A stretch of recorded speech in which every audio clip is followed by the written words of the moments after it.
Certinho. Beleza, pessoal? Bom dia. Eu sou o Lucas. Eu sou graduando em Engenharia Biomédica pela Unifesp.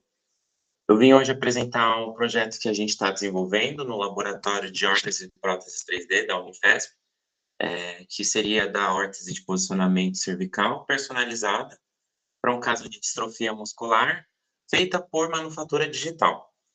Então, eu vou iniciar aqui. Esse vídeo vai ficar gravado na plataforma STT. Está sendo feito em parceria com o Núcleo de Saúde Digital da Unifesp, e eu vou dar seguimento aí. Então, primeiramente, eu vou começar explicando que as órteses são tecnologias assistivas, elas estão inclusas nesse conceito maior, que são, de forma geral,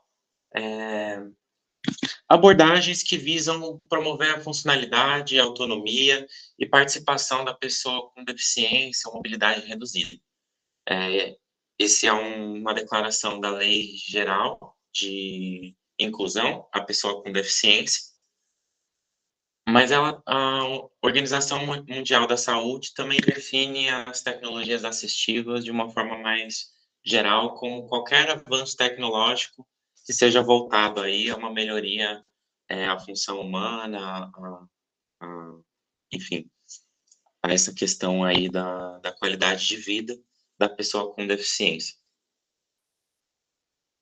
A gente tem como exemplos de tecnologias assistivas os óculos, por exemplo, que são um exemplo que a maioria das pessoas tem contato e talvez não saiba que se trata de uma tecnologia assistiva.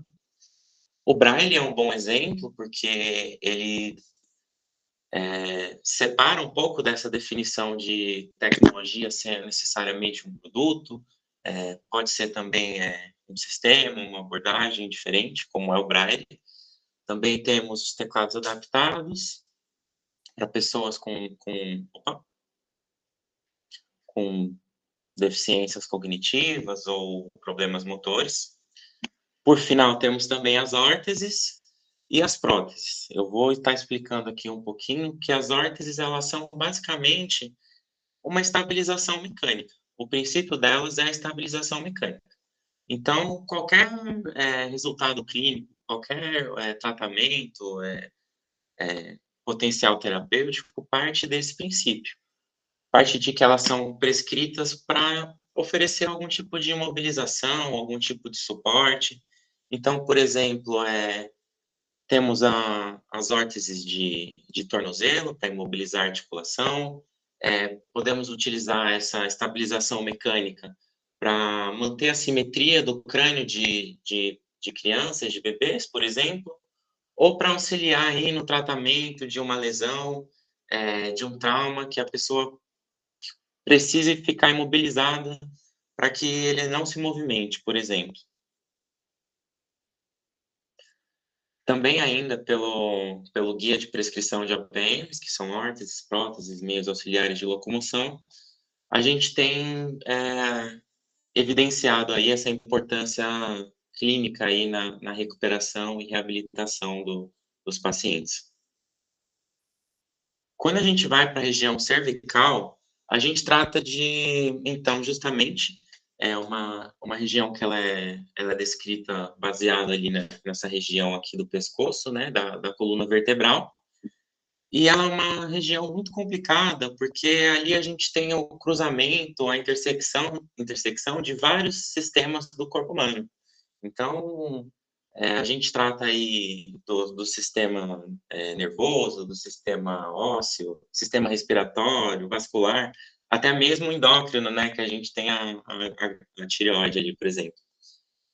E a gente sabe que quaisquer lesões ou doenças que afetem essa área podem comprometer a funcionalidade, podem interferir na saúde de diversos desses sistemas, e principalmente ela tem uma importância no movimento, porque é uma parte que faz a sustentação do crânio e a mobilidade cefálica. Então, ela é importante para a autonomia do movimento nessa região. Então, uma pessoa que tem por exemplo, sofreu alguma lesão e precisa ser mobilizada, ela já vai, por exemplo, ter um movimento limitado. Agora, uma pessoa que tem uma malformação congênita, talvez, que ela possa precisar desse auxílio para uma vida inteira, talvez, ela vai ter um impacto direto na autonomia de vida dela, na qualidade de vida dela, sendo necessário ter suporte de um cuidador, ali de um familiar que fica sempre ali dando esse apoio, né? Então, fica evidente essa região. Como exemplo, a gente tem de órteses cervicais as órteses Minerva e as órteses Some, que eu vou explicar melhor em um instante, mas também que elas são prescritas mais para essa questão da imobilização, para dar essa estabilidade e o suporte mecânico, justamente. Então, elas têm essa importância, né, do controle da postura do paciente, do tronco e da autonomia nas atividades diárias. Aqui a gente tem um exemplo dessa órtese Some, que ela é denominada da sigla em inglês, que significa imobilizador justamente pela região em que ela faz os apoios. Então, externo occipital mandibular quer dizer que eu estou apoiando, eu estou sustentando o crânio a partir de um ponto de apoio da mandíbula com o externo, com o osso externo, com a região do externo, e o apoio traseiro é feito na região do osso occipital. A gente tem um custo até que elevado, né, dessas órteses. Então, por exemplo, no site aí dessa Some, ela custa $600 nos Estados Unidos. Então, é um custo elevado. A gente vê que ela tem alguma regulagem aqui, mas ela não engloba a diversidade anatômica de, por exemplo, uma pessoa que tem uma malformação congênita. Algumas das outras preocupações que são levantadas com o uso de órteses são justamente as úlceras de pressão, lesões dermatológicas que podem aparecer, que são também causadas em questão dessa forma, né, dessa questão de serem feitos em moldes em formas pré-moldadas, em tamanhos padronizados. Então, eles acabam meio que se espremendo ali na anatomia da pessoa para encaixar. E é comum, né, na prática clínica, você lidar com lesões dermatológicas, desconforto físico, desconforto térmico, inclusive aí evidenciado pela falta de ventilação, que acarreta, inclusive, no enfraquecimento da camada da epiderme, pode deixar a pessoa mais sujeita aí a infecções, a problemas de pele. Tem uma questão da higiene também, com o desconforto térmico da pessoa suar, e também do reuso, né, desses dispositivos. E aí a manufatura avançada, ela oferece algumas alternativas e algumas soluções para esses problemas. Então, a manufatura avançada, o que ela é? Ela é a junção do CAD, do CAI e do CAM, que basicamente são design, engenharia e manufatura assistida por computador. Então, eu vou explicar melhor, mas basicamente a gente já tem alguns exemplos na literatura de órteses cervicais que são feitas seguindo essa metodologia, então também de posicionamento. Aqui temos 3 exemplos.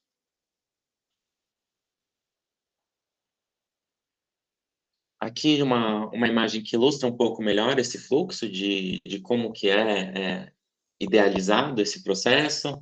Então, é uma metodologia que permite otimizar o processo de fabricação de forma a diminuir perdas. Então, eu não preciso mandar fazer um molde, eu não preciso investir nisso. Eu posso ter uma impressora 3D, por exemplo, e eu posso ter um dispositivo personalizado, impresso. Tem uma questão também da telemedicina, de que isso pode ser operado à distância. Eu posso ter uma impressora distante de mim, eu posso estar longe do meu paciente e poder oferecer esse trabalho de design, por exemplo. Só um instante. E também a gente vê aí na bibliografia e na, na, nas, na, nas, nos desenvolvimentos mais recentes aí, como elas estão sendo aplicadas à manufatura avançada para o desenvolvimento de órteses personalizadas, e justamente como eles têm uma vantagem anatômica. Então, por ser personalizado, eu posso incluir variedades anatômicas, primeiro, porque cada corpo é um corpo. Eu posso incluir pacientes que tenham alguma deformidade física, alguma malformação, e dessa forma eu também consigo oferecer mais conforto para o meu paciente, porque eu faço o dispositivo usando ele mesmo como molde. Então, eu não faço a partir de um manequim, eu não faço a partir de uma média, de uma referência, mas a partir do meu próprio paciente.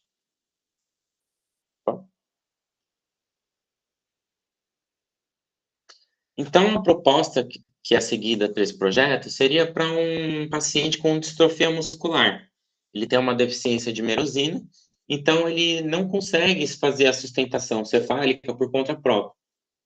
Além disso, ele é acometido por uma malformação congênita, então ele tem uma cifoescoliose, de modo que as órteses tradicionais, que são feitas dos moldes tradicionais, não conseguem atender bem as demandas desse paciente. Então, ele não consegue, por exemplo, nem vestir essas órteses convencionais.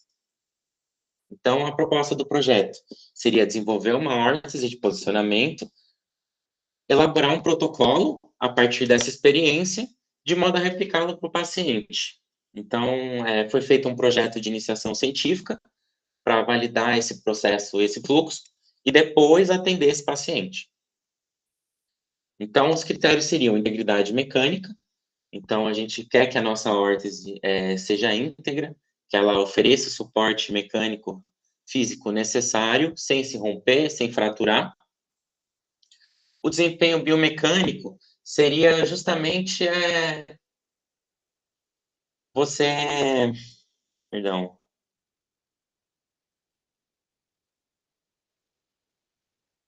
justamente você intuir o funcionamento e as estruturas fisiológicas ali, anatômicas, de uma forma mecânica, assim, falando de uma maneira mais geral, assim, mais descrita. E, por fim, um outro critério seria a praticidade de uso. Então, a gente quer que esse dispositivo ele possa ser vestido, possa ser retirado de maneira prática, né? Os materiais utilizados, vamos primeiro falar do CAD e do CAE, seriam um scanner 3D e o software de modelagem e simulação, para aquisição da malha do paciente.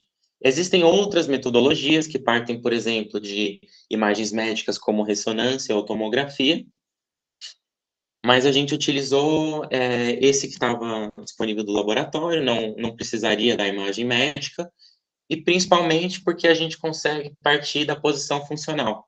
Então, eu posso deixar o meu paciente na posição que eu quero que ele fique, eu escaneio ele, e aí eu faço o suporte mecânico em volta disso, que vai ser a minha órtese, basicamente.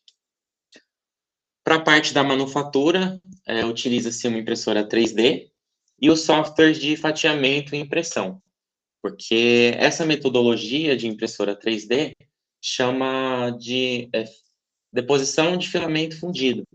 Então, o que acontece? A gente trabalha com termoplástico, filamento termoplástico, que são depositados em várias camadas.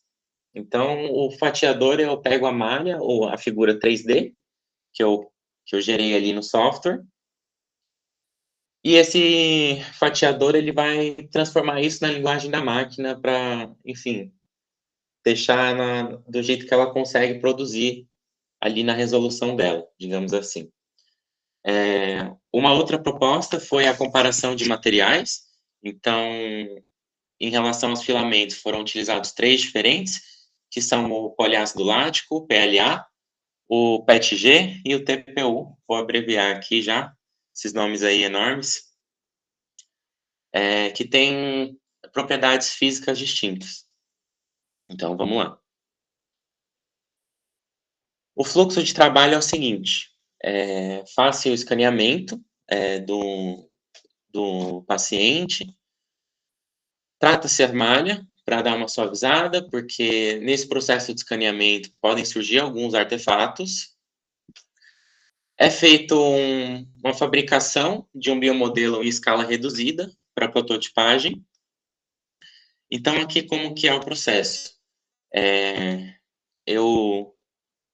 Foi feito a partir do meu escaneamento, primeiro, para validar justamente o processo. Então, para que eu pudesse testar as questões de conforto, de pressão, enfim. E vocês podem ver que há alguns artefatos aqui na malha, né? Eu não precisei raspar a cabeça pela ciência. A gente fez um envolvimento aqui da região do crânio com um plástico filme, pode ser usado uma touca, para pegar melhor aí a morfologia do crânio. Foi tratado no software e impresso em 3D em escala reduzida, gerando esse modelo aqui. Em seguida, segue-se para a prototipagem. Então, eu tenho ali o meu biomodelo no software, eu faço a órtese em cima do meu biomodelo, e aí eu vou testando os protótipos primeiro em escala reduzida. Aqui vocês podem ver que eu fiz inspirado ali na órtese externa occipital mandibular.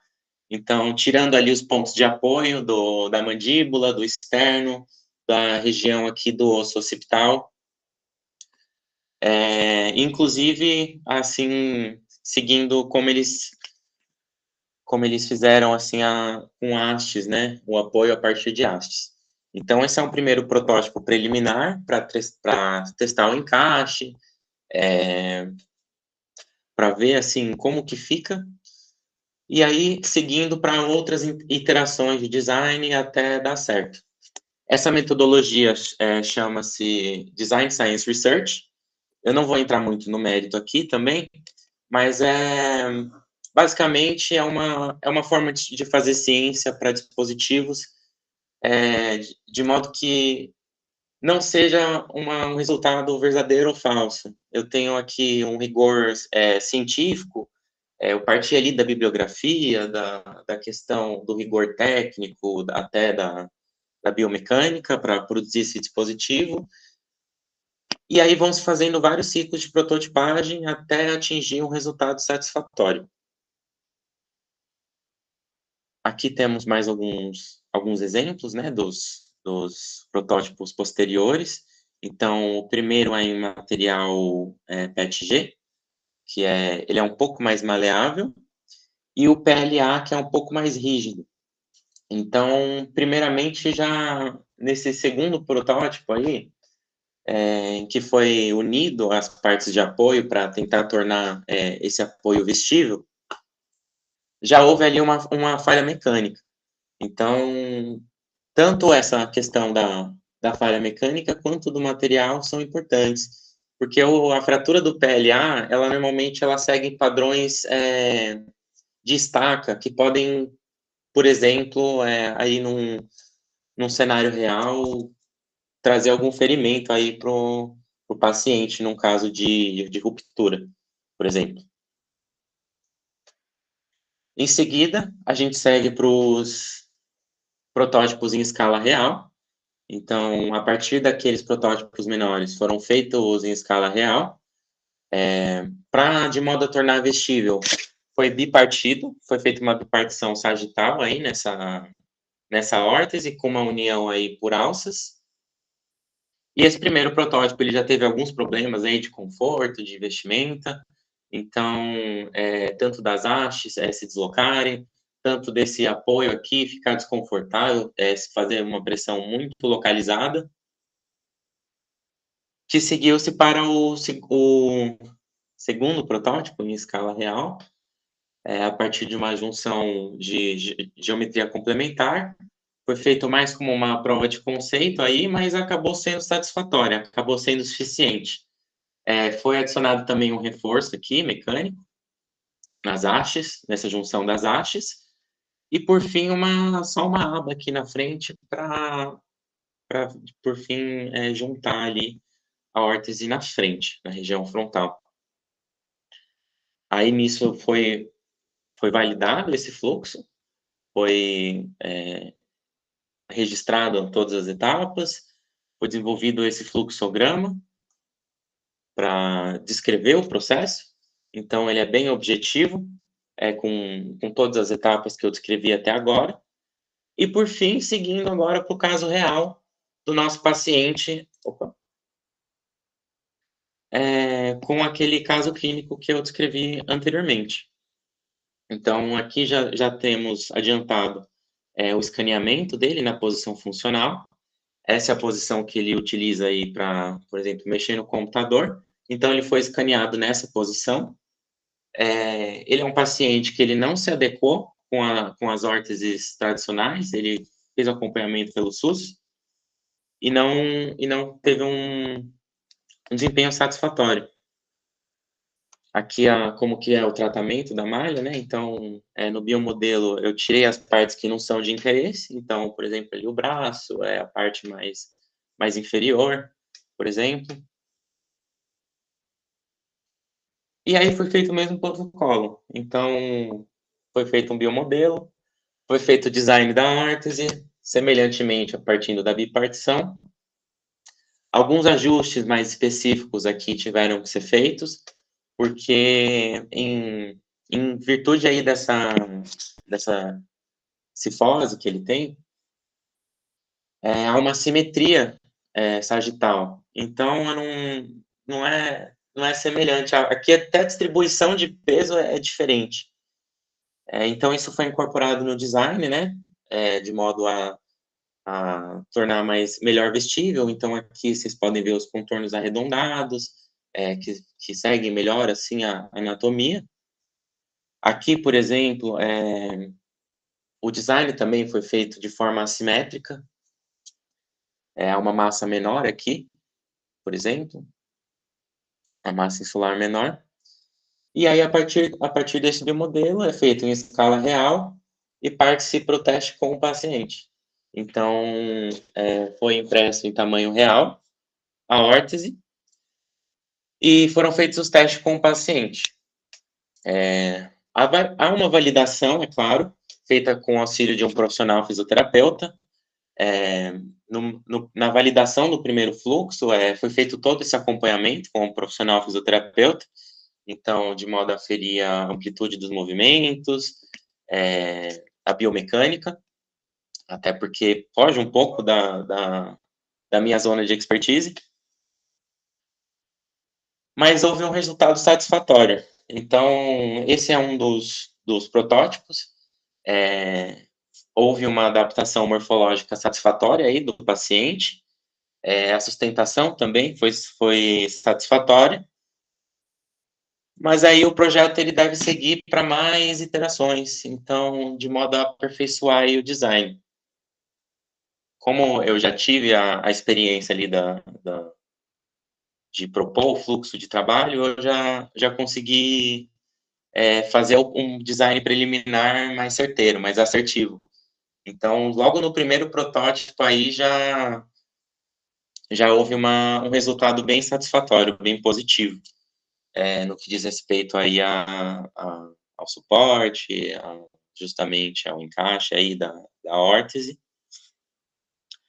E mais para frente deve-se desenvolver, aferir melhor a questão do conforto térmico e desenvolver melhor essa questão do encaixe. Então, vocês podem ver que, preliminarmente, foi feita ali uma junta semelhante à da minha órtese, mas que foi bastante aí para ele conseguir vestir e manter a órtese estática e bem equipada. Algumas considerações dessa metodologia que a gente pode tirar são principalmente em relação à personalização. Então, o grande apelo da manufatura digital ou manufatura avançada é viabilizar essa personalização. Então, é o poder incluir uma diversidade aí de anatomias, uma diversidade de corpos, uma diversidade até de casos clínicos, consequentemente, mas que tem um problema específico da aquisição da malha. Então, como eu falei, por essa metodologia foi feita a malha em posição funcional, mas isso representa um desafio, porque, por exemplo, se eu não conseguir colocar meu paciente, manter meu paciente na posição funcional para eu adquirir essa malha, por exemplo, eu vou ter uma barreira aí de design já preliminar. Existem, como eu falei, outras metodologias que partem de imagens médicas, existem outras formas de manipulação de malha, de forma a corrigir essas diferenças aí, né, da malha digital. A gente tem um êxito na integridade mecânica dos materiais utilizados, então foi satisfatório também. A órtese teve um bom desempenho nos testes de bancada, ela conseguiu suportar o peso. No laboratório, a gente faz um teste com um excesso de peso, né, para ver se ela aguentaria. E houve também sucesso nessa questão. Mas há um outro problema apresentado em relação à validade clínica. Então, justamente, essa metodologia, esse fluxo proposto, ele é mais voltado para órteses de sustentação, em que não há um impacto terapêutico clínico muito específico, não é o principal foco desse trabalho. Então, ali, a proposta desse trabalho é poder oferecer qualidade de vida para esse paciente, que tem que improvisar uma forma ali, no ambiente doméstico dele, de manter essa posição funcional para ele poder seguir com as atividades dele. Então, nesse aspecto, a órtese, ela é válida, mas ela não é voltada justamente para um caso clínico, para um caso de uma lesão, para o caso de uma recuperação, que teria que dispor de outros protocolos de validação, até de aquisição aí desses voluntários, né? Bom, assim, partindo também da personalização, a gente pode também concluir que o protocolo ele é adaptável. Então, mesmo com essa assimetria, com essa disparidade anatômica, foi possível seguir uma metodologia partindo ali dos pontos de apoio, da distribuição de peso e chegar num resultado satisfatório, mas que justamente ele é um paciente, é mais um voluntário, fui eu fazendo como teste, então é interessante que hajam mais amostras, que hajam mais casos para ver a validade, justamente, desse processo.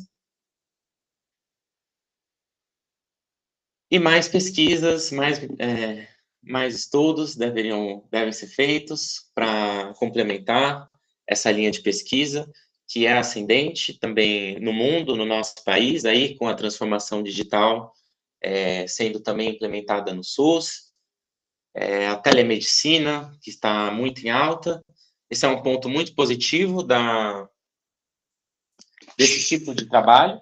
Então, nesse caso do paciente com distrofia muscular, eu fiz o processo todo à distância, então eu não participei do escaneamento ou dos testes com o paciente, eu só recebi a malha, eu fiz o design da órtese, fiz o tratamento e mandei para o laboratório à distância para imprimir.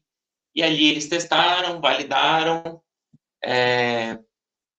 e foi feito esse trabalho totalmente à distância. Então, talvez é uma perspectiva, ele abre uma perspectiva para novas metodologias, para novas abordagens aí de saúde, de tecnologias assistivas, do desenvolvimento, talvez da entrega mesmo e fabricação a nível nacional. Mas, bom, essas foram minhas referências. E agora eu gostaria de agradecer a participação de todos, a presença de todos. Gostaria de agradecer a oportunidade aí do Núcleo de Saúde Digital da Unifesp, da minha orientadora, Maria Elisete, que está presente aí nessa chamada, dos meus coautores da iniciação científica, que estavam ali ao meu dispor no laboratório para me dar assessoria com o design, com a questão da fisioterapia, né? E deixo aí minhas redes e abro agora para perguntas. Muito obrigado. Excelente, Lucas. Muito obrigada pela sua apresentação. A gente fica feliz de estar mostrando aqui um outro tipo de aplicação, né, da digitalização. A gente tem falado muito sobre a transformação digital no SUS. Existem várias vantagens em relação aos métodos tradicionais, e um dos principais foi apresentado aqui, né, nesse trabalho do Lucas. O Lucas, ele é um estudante de engenharia biomédica, tá? E acho que no último ano, né, Lucas, já do curso, concluindo o curso de engenharia biomédica, um curso de 5 anos. E o paciente SUS que nós estamos atendendo é também um estudante da Unifesp, né, um estudante também de graduação. Acho que ele está ali no segundo, vai para o segundo ou terceiro ano. Então, a gente teve essa formação do Lucas no laboratório. O Lucas esteve lá no laboratório com a gente durante algum tempo, onde ele aprendeu o fluxo digital, as rotinas, de tal forma que permite que ele trabalhe hoje, inclusive, fora do laboratório. Está em outra cidade. A gente fez o escaneamento do paciente lá no laboratório. Enviamos as imagens para o Lucas trabalhou na reconstrução, a gente imprimiu uma miniatura para ver se dá certo, deu certo, com o biomodelo, depois a gente fez o tamanho grande, testou, deu certo no paciente, e a gente chegou numa questão de que a órtese ficou excelente para o paciente em termos de encaixe de uso, mas ele precisa dessa órtese necessariamente para utilizar o computador. Então, ele fica numa posição mais inclinada para usar o computador, e ele tem uma mesa específica para isso, na casa dele, que é a mesa que ele usa. Então, foi preciso a gente levar isso em consideração para ir numa próxima etapa, fazer o escaneamento dele na mesa dele. Então, a gente teve que escanear não só ele, mas como a mesa também, para ter uma ideia da posição dele na mesa, que é a posição em que ele realmente vai ficar com ela. E aí sim, fazer de novo a modelagem, né? Mandamos novamente as imagens para o Lucas. O Lucas está trabalhando na modelagem para fazer uma nova impressão, e aí sim vai ficar bem legal. Ou seja, a gente está digitalizando exatamente na atividade de vida diária, que é a mais importante para ele, porque ele falou que ele passa muitas horas trabalhando no computador. Então, é uma das grandes vantagens do processo de digitalização, é que a gente consegue personalizar o entorno, né, do paciente, que é o que o paciente quer. Ele quer uma órtese que permita ele ficar fazendo as atividades de vida diária, né, que ele tem interesse em fazer. Eu queria saber se tem alguma pergunta. Se tiver alguma pergunta, vocês podem falar, ou podem também levantar a mão, escrever aí no chat. A gente pode ir dando continuidade aqui. Lucas, eu queria te perguntar, tem uma pessoa aqui com a mão levantada, acho que é a Cíntia. Vou deixar ela falar primeiro. Cíntia, por favor. Oi, bom dia, Lucas. Eu achei demais a sua apresentação, viu? Assim, traz pra gente bastante esperança nessa parte da tecnologia assistiva, de pegar... Eu peguei o caso na metade aqui, porque um paciente faltou, eu consegui entrar, viu? Mas, assim, legal que você pegou o posto de trabalho dele ali, conseguiu... E, assim, eu acho que esse vai ser o futuro mesmo, né? Assim, tem as dificuldades, mas é já o pontapé inicial. Então, não é uma dúvida, na verdade, assim, é te parabenizar de você estar conseguindo estar nesse caminho, que com certeza, assim, a longo prazo, isso vai ser muito bom para a gente que trabalha na reabilitação, para a qualidade de vida desse paciente, porque é personalizado, né?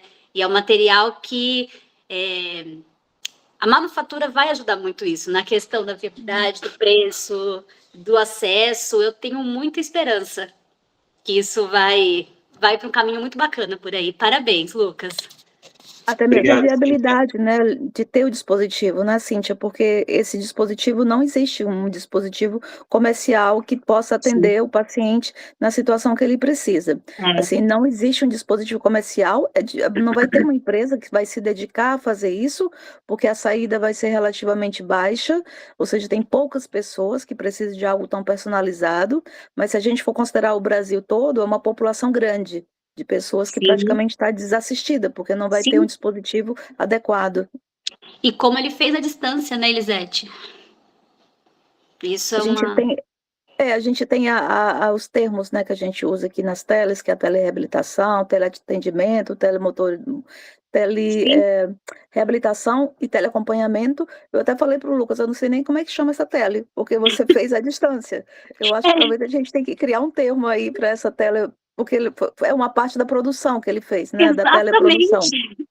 que foi produzido no laboratório, mas com o modelo que ele fez. Então, se esse modelo a gente não conseguiria imprimir. Aham. Então, são desafios, né, das telas que a gente vai vendo, o que dá para fazer como, né? Não importa se a pessoa está aqui fisicamente, está fora, mas é uma maneira da gente suprir as dificuldades do hoje. Né, como é que a gente atende essa pessoa? Porque assim como o João Vitor, ele tem muita dificuldade, porque ele é cadeirante, ele precisa do acompanhamento de uma pessoa ali sempre com ele. Eu vejo toda a dificuldade que ele tem de ir para a universidade, ele desce mais longe, vai com a cadeira de rodas, vai para salas de aula. Então, assim, o mínimo que a gente pode fazer é tentar como é que a gente minimiza um pouco toda essa dificuldade que ele tem com um dispositivo que dá para ser feito. Sim. Mais alguma pergunta, pessoal? Podem escrever também, se não quiser levantar a mão para falar. Bom, vou fazer uma pergunta aqui, mais específica para o Lucas. Lucas, no curso de engenharia biomédica, quando você entrou para fazer o curso de engenharia biomédica, você achava que ia fazer algo desse tipo? Não Esse mesmo. tipo de desenvolvimento?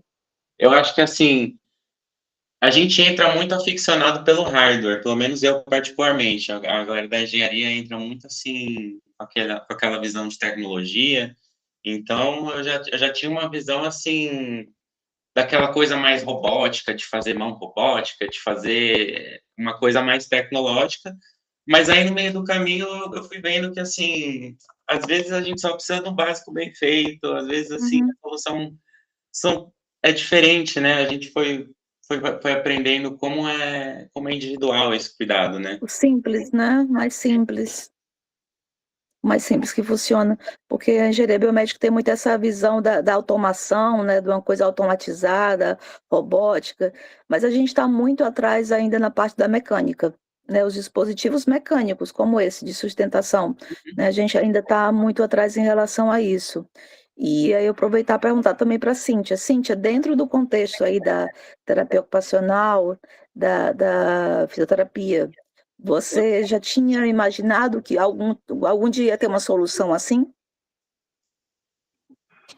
Ai, desculpa, Elisete. Não, nessa proporção, não. De conseguir escanear, porque a gente está acostumado a ver a questão de tiro molde, vai para uma oficina, mas disso de ser tão tecnológico, vamos dizer assim, eu não imaginava. Uhum. Personalizado, né? Personalizado. Personalizado. Lisete, só vou pedir uma licença, porque meu paciente vai chegar daqui uns 5 Tá bom, minutinhos, eu obrigada vou pela tua preparar a sala, tá participação. bom? Obrigado, Obrigada, Cíntia. Lucas. Bom dia, tchau, tchau. A gente tem um desafio grande aí dentro desse conceito de desenvolvimento de dispositivos usando fluxo digital, que é desenvolver os fluxos, né? O que precisa? Que equipamento que precisa? Que tipo de formação tem que ter essa pessoa que vai trabalhar fazendo isso? Nesse contexto, eu queria te perguntar, Lucas, você atuou basicamente no projeto na parte da criação do modelo 3D.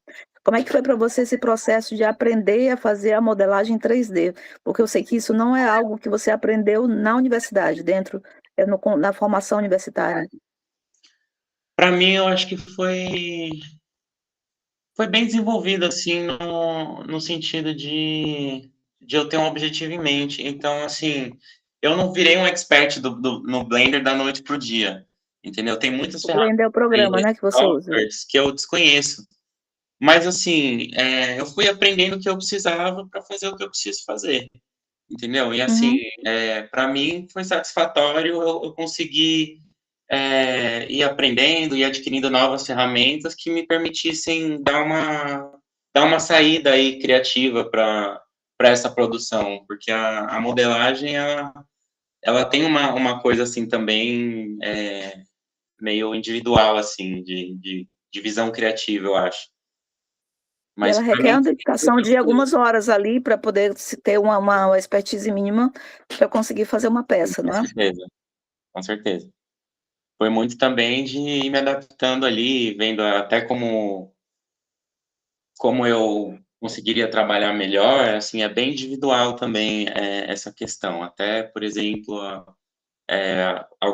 algumas partes eu uso como uma mesa digitalizadora, por exemplo. Eu me senti mais à vontade, Uhum. eu consegui aprender a trabalhar só ali, por exemplo, entendeu? Enquanto que eu comecei já no mouse, você desconhece os atalhos, mas tudo isso vai se construindo. E assim, no laboratório também eu tive apoio, né?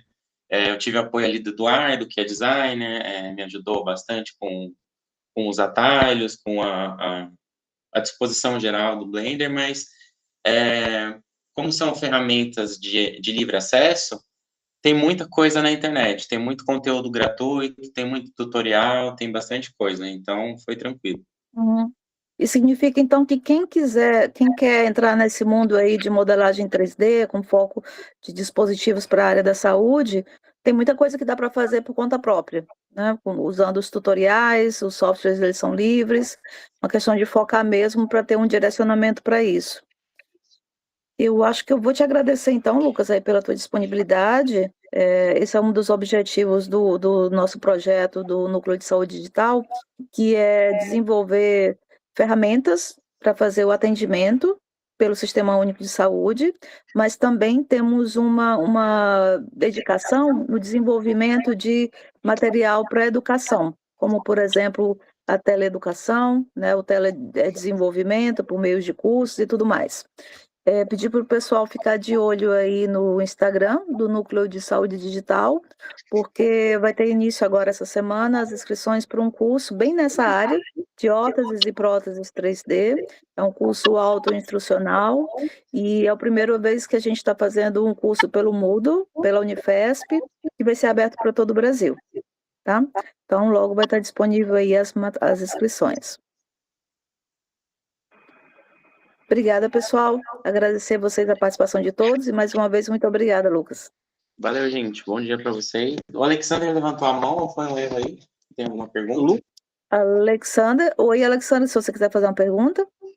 Tanto para a professora como o Lucas, você falou um negócio interessante que o PLA quebra em formato de estaca, né? Uhum. Essa difusão do conhecimento, como é que fica? Tanto a professora para os dois, tanto a professora como o Lucas, a questão de segurança. E a gente vê realmente, Lucas, muito tutorial do pessoal fazendo e tal.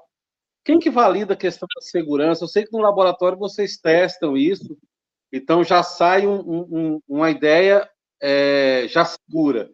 Mas, pensando de uma maneira mais abrangente, como é que fica essa questão da segurança, assim, das próteses, das órteses, já que o conhecimento está difundido na internet aí? E parabéns, Lucas. Questão de dispositivos como órteses e próteses, respondendo aqui a tua pergunta, a gente não tem uma maneira de verificar, testar, analisar isso. Nós não temos um laboratório dedicado a fazer essa parte de validação, teste de segurança. É tudo muito novo ainda, né? Apesar de que eu já trabalho há 10 anos na área, mas o uso de determinados materiais, o uso de determinadas técnicas, procedimentos, está sendo algo ainda muito experimental. Então, para o laboratório, a gente já entendeu que o PLA ele quebra formando essas pontas, nessas fapas aí que são perigosas. Então, a gente não vai fazer com o PLA algo que vai receber carga, que vai ser colocado muito peso em cima, esforço em cima. Então, por exemplo, as próteses de membro superior para criança, fazemos ainda em PLA, mas não é algo que vai receber nenhum esforço. Essa órtese, portanto, ela foi feita com o PETG, que é o material mais adequado. Então, a gente está trabalhando com essa viabilidade de testar qual material mais adequado para quê. Órteses de membro inferior também a gente começou a fazer agora, mas só com crianças. Ainda com muito cuidado dentro de um projeto de pesquisa justamente para fazer essas análises. E dentro da legislação brasileira, o que tem é que a prótese e a órtese, ela tem que ser prescrita por um profissional da área da saúde. Não dá para o engenheiro fazer uma prótese, achar que alguém está precisando, fazer, entregar, sem ter aí uma relação com o profissional de saúde. Porque é o profissional de saúde que vai avaliar várias questões relacionadas com o uso, se vai ajudar ou se vai oferecer algum risco. Dentro dos projetos de pesquisa, a gente tem que passar também por um comitê de ética, então tem que ter toda uma análise do comitê de ética, da viabilidade daquele projeto, oferecer algum risco para o paciente. Então, não tem ainda nada muito bem formulado em relação a isso, acaba ficando mesmo em relação um pouco do bom senso aí de quem está desenvolvendo. Mas todos esses riscos a gente está avaliando e a gente está levando em consideração também. Mas é muito válida essa pergunta. Queria complementar, professora. tem, justamente, como você falou, tudo passa por um profissional da saúde, tudo passa por um profissional fisioterapeuta, mas também o Alexander trouxe uma questão legal do material, por exemplo, que a gente pensa muito nisso, nessa questão, por exemplo, de degradação química, de, esse material vai ficar exposto ao suor, vai ficar na pele, ele pode se decompor, ele pode liberar algum químico ali desagradável. Na mesma linha, a gente tem outros estudos que testam materiais diferentes, polímeros diferentes, com propriedades antibacterianas, por exemplo, propriedades térmicas, etc. Então, assim, essa é uma área que ela é muito interdisciplinar. Então, ganha muito mais com a integração de várias áreas do que talvez com a especialização de uma área específica. Então, assim, a gente ganha muito com a troca, com a conversa das diferentes áreas, entendeu? E, assim, dá para ter vários especialistas aí, dá para especializar em muita coisa, né, nessa área aí que está tão emergente. O que acontece é que o PLA, ele é o material mais popular que tem, e o PLA é um material muito fácil de imprimir, ele não requer uma temperatura muito alta, então é um material fácil de imprimir, mas a resistência mecânica dele não é tão boa quanto outros materiais. Então, outros materiais têm um valor diferente, são um pouco mais caros, não é tão mais caro, mas são um pouco mais caros. Tem também aquela questão dos defensores do PLA, porque ele é biodegradável, né, que ele é feito de bagaço de plantas, de restos de vegetais, mas a questão é que essa biodegradação não é tão rápida assim, não é tão mais fácil do que de outros materiais. Então, são muitas questões para ser levado em consideração. Mas acho que, de tudo, o mais importante é mesmo observar o risco que representa para o paciente. É isso aí. Tá bom? Obrigada, então, pessoal, mais uma vez pela participação de vocês e acompanhe o Núcleo de Saúde Digital, que a gente vai ter mais palestras de transformação digital para falar sobre esses temas. Tchau, tchau. Tchau, tchau, professora. Obrigado, gente. Obrigado, professora. Até logo.